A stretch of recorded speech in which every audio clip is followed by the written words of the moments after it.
Well, hello strange people, welcome back to the channel. Oh, it's been a hot few days, hasn't it, in the UK? It's great to be up here in the up in the hills. I did consider going on a canoe camp, but I miss my hills. I haven't been up here for a while. They are my hills, you're only borrowing them when you come down here. Yeah, I've stopped off in one of the Bronze Age settlements. This is one of my favourites. I love this settlement. Looking out across to Great Mist Tor. It's absolutely beautiful, and I know here I'm not going to get disturbed by anybody. If I was up on the tours now, it'd be full of people, and certainly Great Mist will be. But a lot of the tours, everybody camps on the tours. And they're beautiful. I love the tours, but I don't love people, so it's perfect for me down here. We're about 20 minutes from sunset, and I'm actually inside a Bronze Age house, but it's beautiful. I was sitting here just now and I was just thinking about what life must have been like here, and I don't know how many houses are here. There must be 20. I've passed 3 villages, another one with at least 20 in it, and what life must have been like here. There is a boundary wall on the just up there, and another one up there, so that it's almost like two sort of settlements. This one here on the side of the hill is almost like the peasants' part of the village, if you like, and I should imagine up on the hill there with the 2 boundary walls around the 2 roundhouses that are up there. You can only imagine that was the chief's house, but I also imagine it's where they put the cattle at night, because back in the Bronze Age we'd have had bears and wolves and lynx running around these hills. Just imagine in this house the sound of children laughing. Maybe the wife scolding her husband as he comes in, mud on his feet.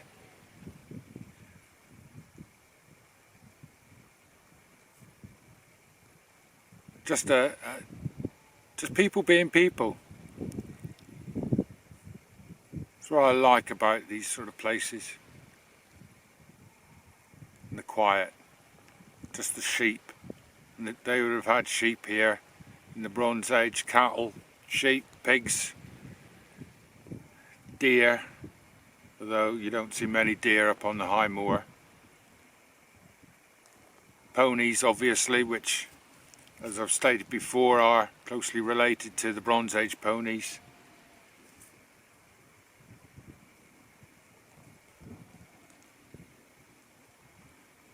It's lovely. It really is. It's just lovely here. You can hear the river down there. You imagine, well, the women and children, I should imagine, coming up from the river with their pots full of water, or the men were out with the animals, or I don't know if they had fields here. I don't think they. Doesn't look as though or seem as though they would have had agriculture here, arable agriculture up here, but it's possible. They'd have certainly had the sheep and the cattle and the pigs.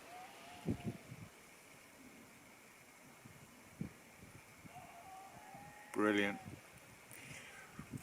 I've always wondered whether these people up here were tin miners. Because they certainly mined, or they had to mine tin in the Bronze Age. You need tin to make bronze.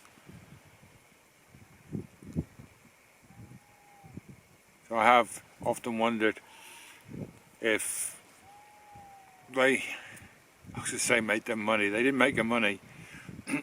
If they bartered their tin, maybe took it down to Plymouth, which is just over there. You can see the Sound. There's a place in Plymouth called Mountbatten, which they know was a place where they traded tin. The Romans came there, the Greeks came there, so they know that tin was traded. So there's a very good chance that people were up here digging for tin. Brilliant. I've brought my kettle, but I won't be cooking up here. I just made myself some peanut butter rolls. The fire risk is way too high to be cooking. The stone I'm sitting on now, I will make myself a brew on, but I'm not going to be risking having my burner on any longer than necessary.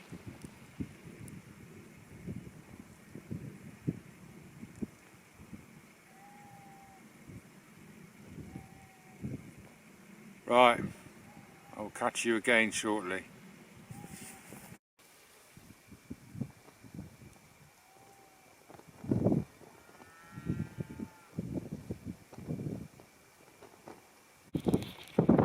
Tonight is supposed to be one of the best meteor showers of the year, but I don't know whether I'll be able to get any film or photos of it. I'm not. I can barely use a digital watch, let alone a digital camera. In typical Dartmoor fashion, we do have a few clouds appearing, so we'll see. I'll leave the sides of my tent open tonight, the two doors. If I get lucky, I'll get lucky. I'm not talking about the sheep. What a beautiful sky though. Beautiful.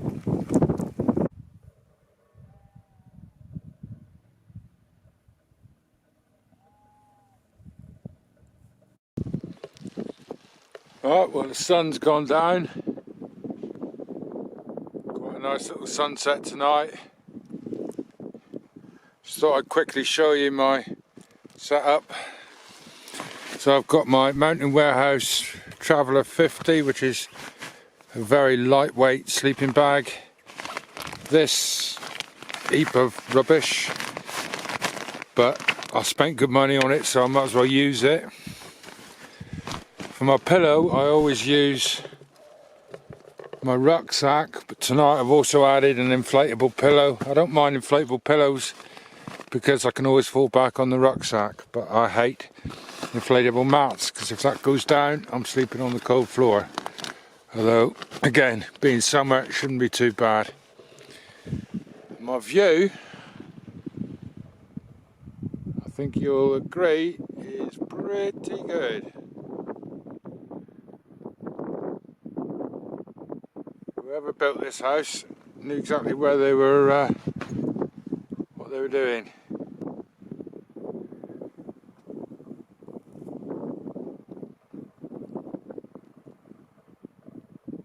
Yeah, pretty good. Right, I'm going to drink my coffee and I'll bring you back later. Well, strange people, I'm going to settle down for the night. Got a book to listen to. One of my daughters gave me a set of these to bring me into the 21st century, so I'm going to listen to my book, look out for the stars. Oh man, there's a photo there. Anyway, I'll catch you in the morning.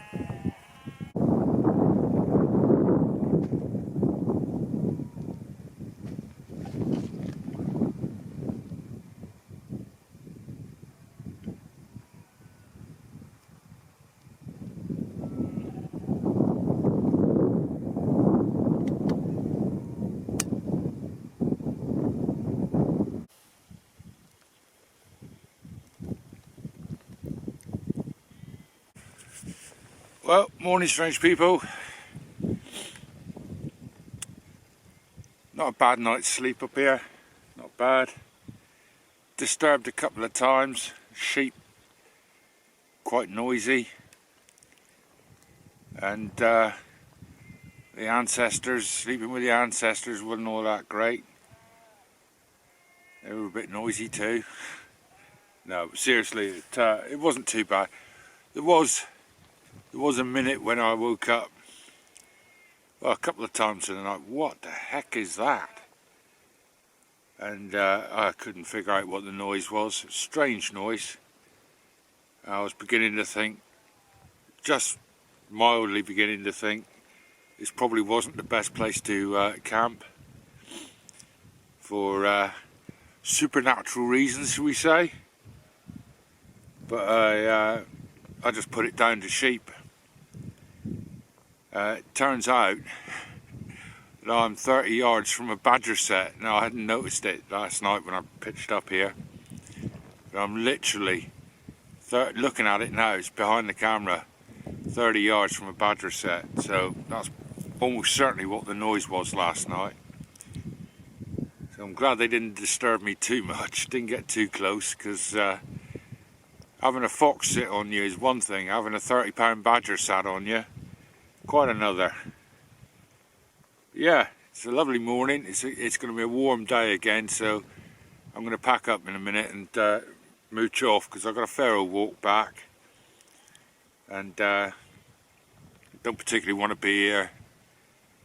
I'm down to about roughly a third of my water, so I don't particularly want to be stuck out. There's no streams on the way back.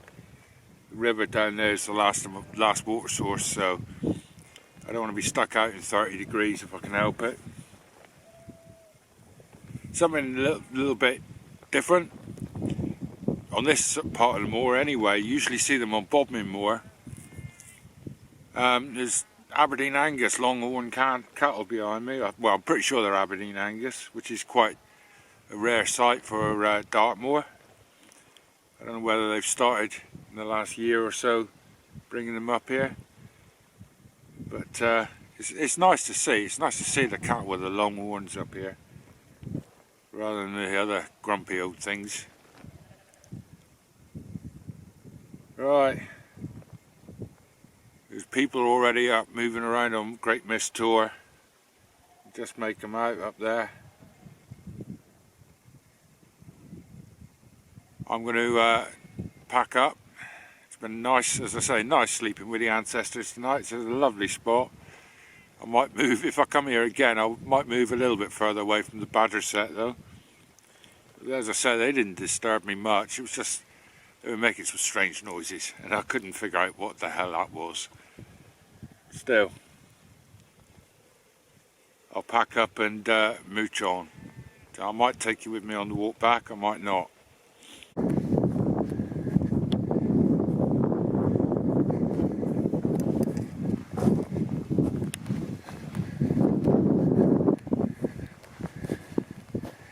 There's a big hole.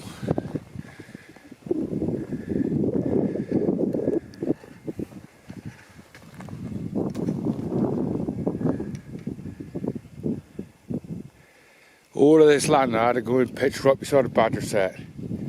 Typical.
Oh, does that feel good?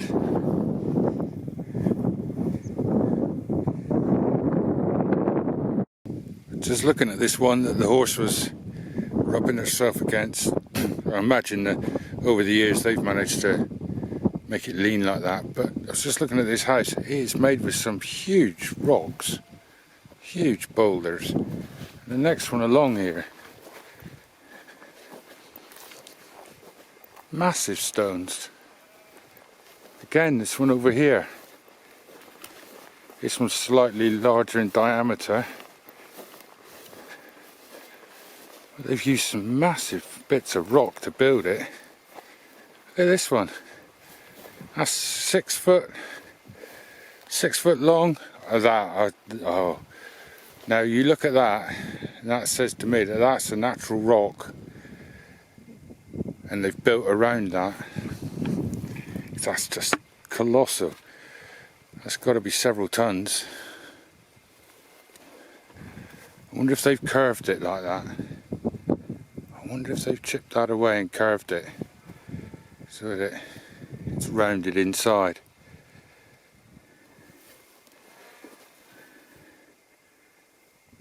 If you use your imagination, you can almost see marks in that. But it's pure imagination. I haven't gone very far. I've just got to this wall, the outer wall of the compound, and there's one house built on the outside of the outer wall. What's that all about? Maybe that was storage. It was built there to keep the animals out. Odd. I don't suppose we'll ever know.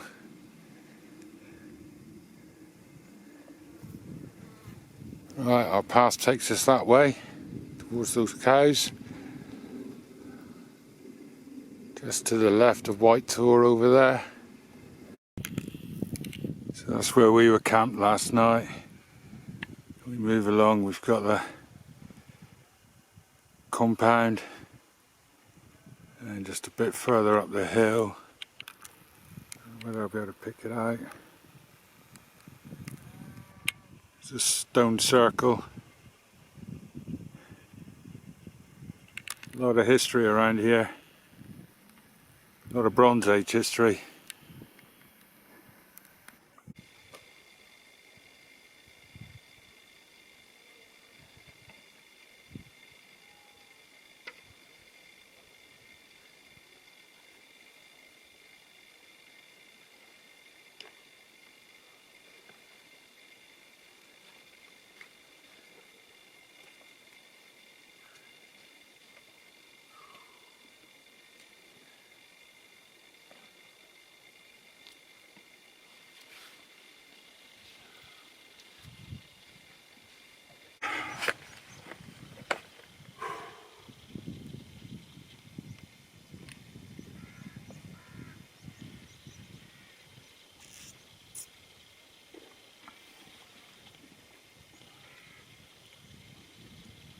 Hello girls.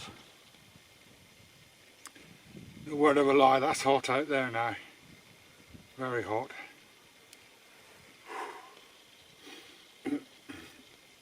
If you're wondering what this is what I tend to use in the summer as my water bottle. Holds a litre, it's easy to carry around my neck and shoulder. Conforms to the body, so it's not like a plastic thing which bangs around. It doesn't bang around at all.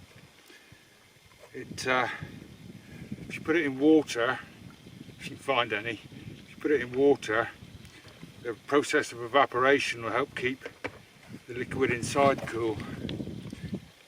And it's tougher than a plastic container, you know, the platypus plastic containers, obviously with the leather on it. John, if you're watching over in Lost Lakes there, I doubt you are. If you are, you want to get one of these for your whiskey. Keep your whiskey in. It won't split on you. If you watch his channel, you'll know his last video, I think it was. He had his platypus plastic bottle with whiskey in it, which he carries every time he goes out. It had a split in it, so he lost a little bit of his whiskey. But this is obviously a lot tougher. And of course, when it's empty, it's no weight. It is really no weight at all, and it will fold up and go into the bag if needs be. So yeah, made in Spain, bought in the USA, but it's a cracking piece of kit for this time of year.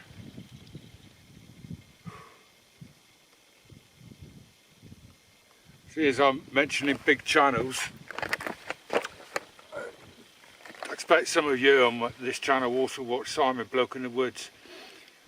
I just want to thank him really for, at the end of his last video he talked a lot about fire safety, or during his last video he talked a lot about fire safety. With the weather we're having at the moment, I seriously wouldn't even be considering having a fire. But yeah, he was sensible about it. He had a lot of water with him.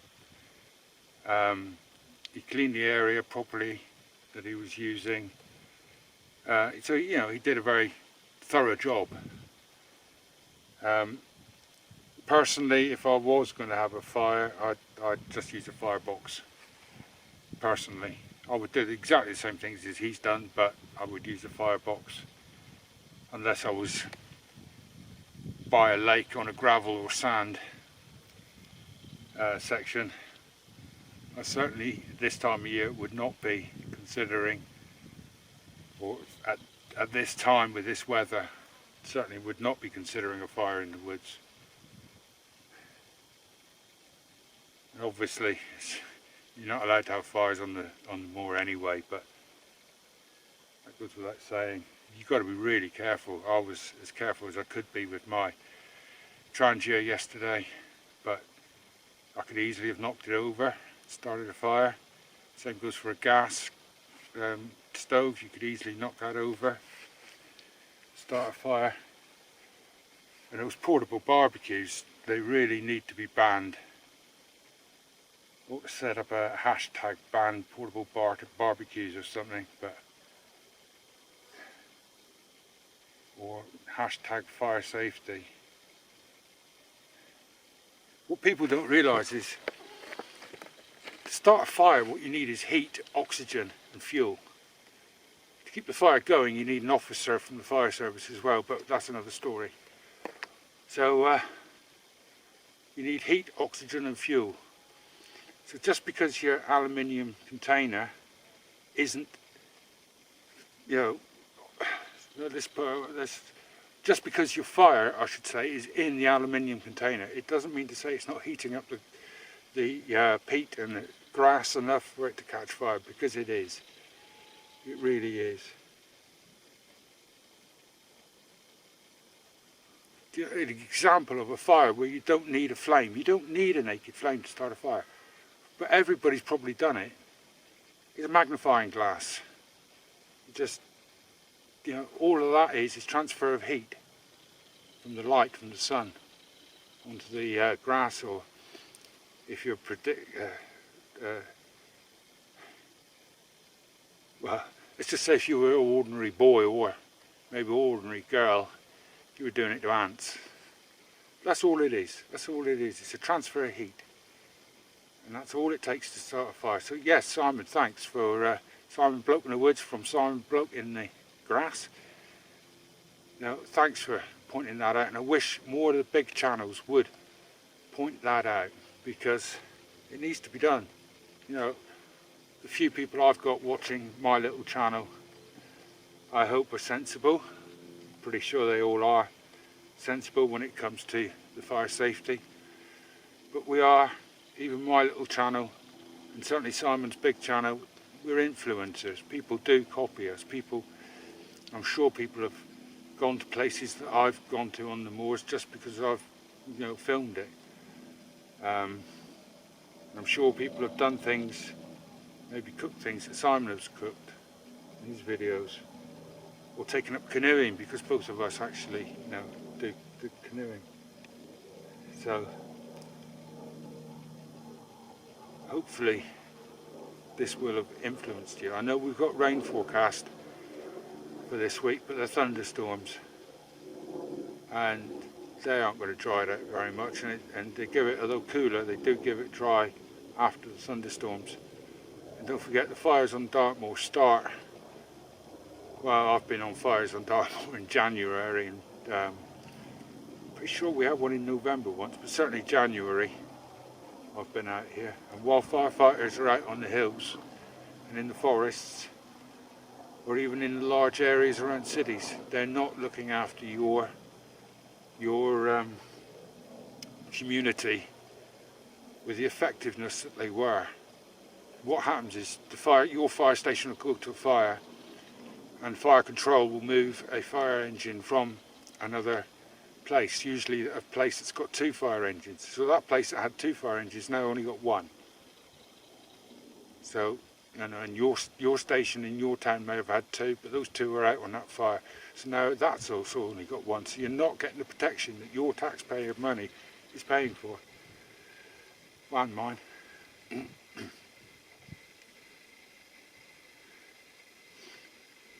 So all I'm saying is just be really careful. Really, really careful. Rant over. John, get yourself one of these.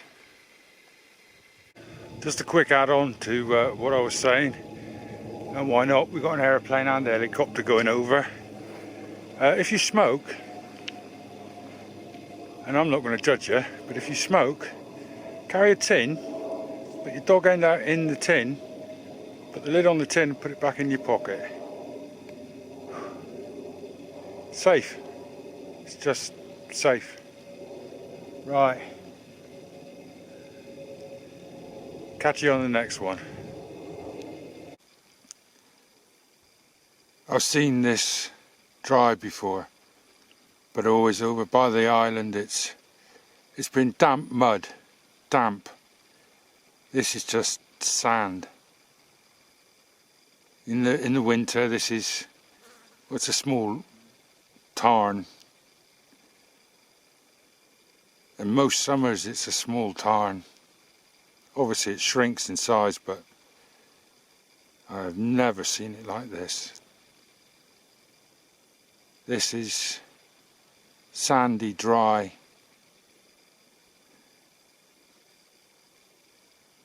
And these ponies just look so confused. I know the stream to the northeast here is dry. I saw it yesterday. Whether the stream on the other side of this ridge, this col between tours, whether that is dry as well, I don't know. This is one of the few natural tarns on Dartmoor.